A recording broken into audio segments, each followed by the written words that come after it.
Hello and welcome to our Parenting Principles series. Today, Amber Rose is going to be talking to us about resilience. Yes, resilience, grittiness. The Bible uses a word called steadfastness often, I think, to kind of touch on this topic. But the bottom line when we talk about resilience is we're talking about the ability to recover from setbacks.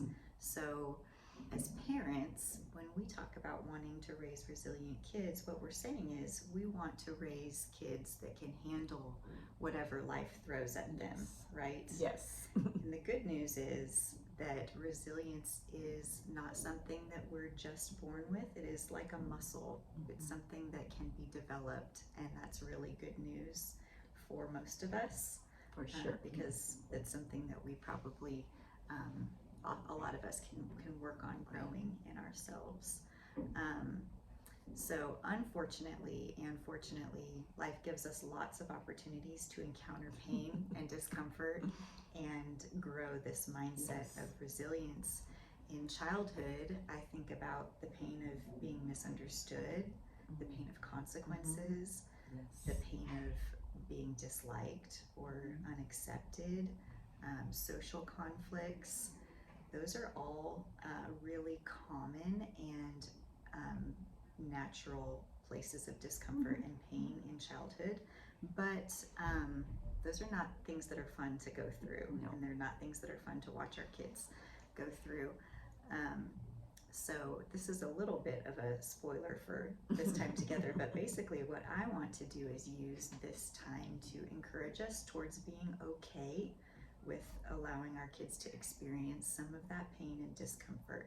Obviously, there's some discernment that comes in with what we allow and what we jump in and help with, because we do, as parents, need to be wise about what we allow in our kids' lives and how much we help. But I think it's a good message that most of us need to hear to be encouraged towards allowing a little more of that discomfort and pain in the life of our kids for the purpose of growing something that's really good and beautiful in them, which is resilience.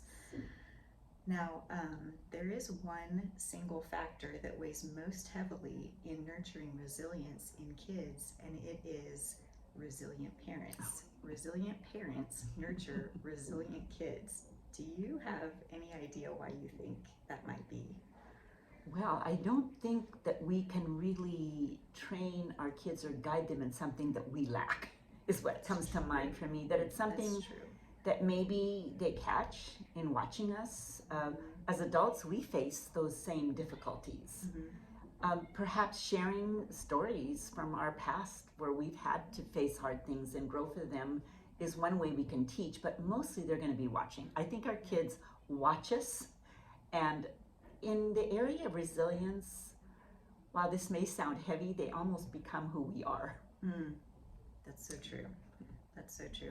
I know for me, while I desire to be an empathetic parent, I find that growing resilience in my kids requires me to, at times, restrain my ability to help.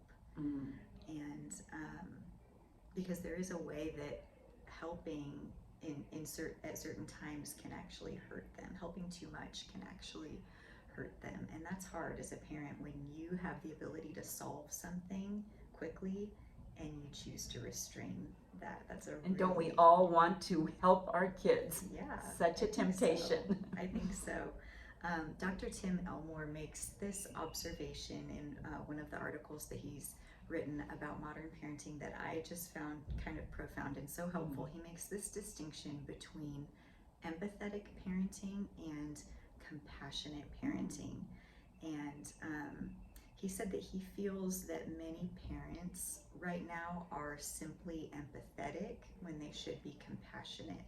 And the distinction he makes between those two is that while they both mean feeling the pain of another person, empathy means feeling the pain of someone and feeling it so deeply that you are moved to quickly remove whatever the source of that pain is. Whereas compassion feels the pain of another person, but rather than quickly moving to remove the source, compassion says, I see that you're in pain and I feel that pain with you, and I'm going to be with you, and I'm going to help you figure out how to grow the tools that you need to solve this problem in the future.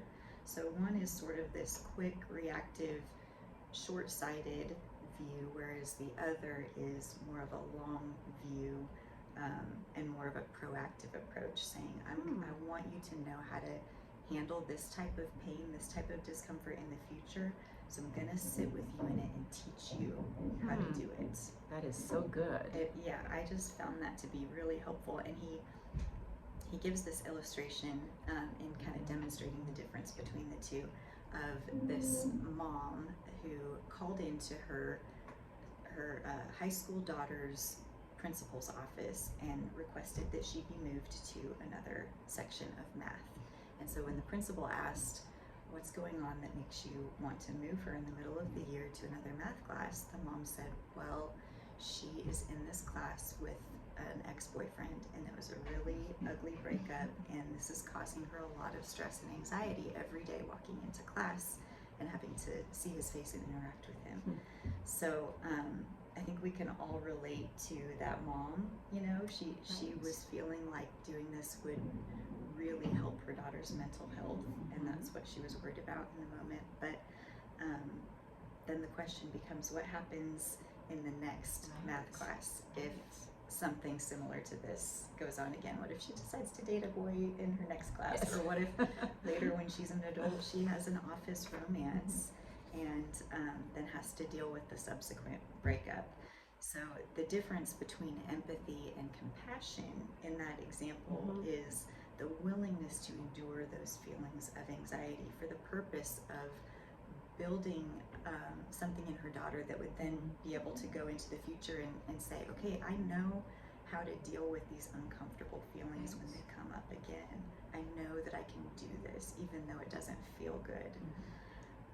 Compassion requires some mental toughness. It requires this ability to sit with our child's pain and discomfort without that pain impairing our ability to act in their best interest. And that's tricky, but it's what I think we should aim for. You know, Amber Rose, what I think I hear you saying in this illustration is that if we're too empathetic, we almost raise kids who are fragile, because we step in and we take care of the issues. So our responses and our expectations don't really grow resilience then. But if we're compassionate, we're understanding their feelings and yet expecting them to rise up. So I love that, because I think our messaging and our expectations with our kids have to always be toward the aim of growing resilient kids, and not kids who are fragile and can't handle life. Somehow, as parents, we need to make our kids no longer need us down the road. That's so true. That's so true.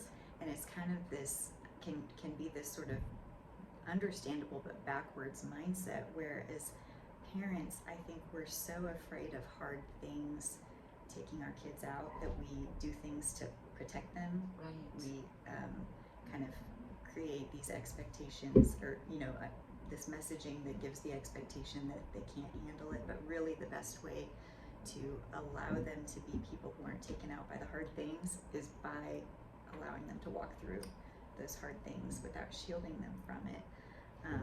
So I think some of the ways that we subconsciously can shield them from those hard experiences of life, or as parents, we can put on this attitude of perfectionism. We can fall into micromanaging. Those are some ways that we sort of maybe subconsciously, unknowingly shield our kids from making mistakes, which seems like a kinder thing to do in the moment, but it's really not. But the thing is that all of our kids are going to go through hard things at some point. Even if it were possible for us to shield them, which I don't think it is, all of those things that they endure that are painful and uncomfortable are going to teach them something. And for those of us that have a faith perspective, which hopefully is all of us watching this video, those are really opportunities to run to God. I know for myself, my experience is often that the Lord takes me to hard, difficult, dark places so that I can learn to know Him more and depend on Him more deeply. He, it seems like, more often uses pain to do that in our lives. And so it, in some ways, is even a kindness to allow our kids to have that experience too. I know for us parents, our beliefs cause behavior. So what do we believe about God in those moments that our child is experiencing pain? When our child is struggling, what we really believe about God tends to often show. Do we really trust Him to come through? Do we really trust His timing? Or do we think that we can do a better job of managing this situation than He can do? Amber Rose, it makes me think of those times in my own life that I've gone through extended periods of maybe what I would call a wilderness season. And yet it's in those seasons that I've learned to hear God better, and that He has removed from me blind spots that I didn't see. And it's really hard as a parent to watch our kids go through extended, difficult periods. But as we walk with them and we're patient, we have to trust that God is working in their life like He has in ours. Yeah, absolutely. I think when we see our kids confronted with the pain of life, my hope for us is that we would be all parents who could sit in that pain long enough to pray that God would turn it into purpose, because He will. I kind of mentioned this at the beginning, but obviously there's some discernment in knowing when to act and when to sit and wait. But I think if we're self-aware enough to recognize a feeling of fear inside of us as parents, that can be a good signpost and a good guide for us to see what we're acting out of. The Bible calls us to act out of faith and not fear. And often in parenting in this kind of a situation, fear will drive us to step in and be fixers too quickly, where we could instead choose to sit in a posture of faith and wait for God's help and God's timing. And that is a way of building resilience. The Bible calls it steadfastness in both ourselves as parents and also in our kids too. So I think some ways that some strategies, if we're gonna call them that, to build resilience in kids would be to work on our own mental toughness, our own resilience as parents. I think also modeling and talking about optimistic thought patterns in front of our kids, which boils down to trusting God. Do I trust God? Do I think He's gonna come through for me? Can I trust Him with my pain? Can I trust Him with my child's pain? Another strategy, this is really simple, but probably the hardest one to do, let them make mistakes. Let kids make mistakes and resist the urge to soften the consequences of those mistakes. When we put on this attitude of building resilience in our kids, we're really creating a culture of fortitude in our homes. We're saying, this is hard, but I'm going to help you through it. I'm going to be with you, and you're going to come out better because of it. You will be okay. That is a really wonderful message for anyone to hear, but especially a kid. For a parent to say, you have what it takes, and you will be okay. You have God on your side, and you have me with you, and you are going to be okay. So my ending encouragement for all of us parents is, let's be with our kids. Let's be for them. Let's be beside them, but let's not be too quick to rescue them, because all of these misunderstandings and difficulties and pain and trials are opportunities for growth. They're opportunities to depend on God to bring relief in His timing and not our own. And that's really the heart of resilience. And Amber Rose, as I listen to what you've had to say, and you keep bringing up the fact that helping our kids struggle is loving, right? That if we were to view our parenting priorities through the lens of God's love for them, how would that change our priorities rather than from a lens of fear? And I think that's a good question for all of us to ponder as we consider our kids and who we want them to become. Yeah, absolutely. Thank you. Well, thank you for joining us. Have a great day.